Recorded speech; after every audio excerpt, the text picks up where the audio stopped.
সালাতে দোয়া কবুল হয়। সালাতে দোয়া কবুলের তিন জায়গা।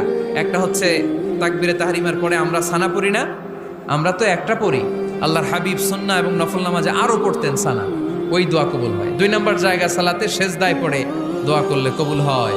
আকরাবু মা ইয়াকুনুল আবদু মির রাব্বিহি ওয়া হুয়া সাজিদ ফাকসিরু ফীহি দুআ। বান্দা যখন সেজদায় লুটিয়ে পড়ে বান্দা আল্লাহর সবচেয়ে কাছে চলে যায়। তা কিন্তু বিশ্বনবী বলে সেজদাটা তোমার রবের কুদরতি পায়ের উপরে পড়েছে। সেজদায় পড়ে দোয়া করেন। সালাম ফিরানোর আগে বিশ্বনবী দোয়া করতেন, লা ইউসাল্লিমান্না আহাদুকুম হাত্তা ইয়াতাআওয়াযা মিন আরবা'a। আল্লাহর হাবিব বললেন, চার জিনিস থেকে পানাহ না আছে আমার কোন উম্মত যেন সালাম না ফিরায়। তারা যেন পড়ে আল্লাহুম্মা ইন্নী আউযু বিকা মিন আযাবিল কবর, আউযু বিকা মিন আযাবি জাহান্নাম, আউযু বিকা মিন ফিতনাতিল মাহইয়া ওয়াল মামাত, আউযু বিকা মিন ফিতনাতিল মাসিহিদ দাজ্জাল।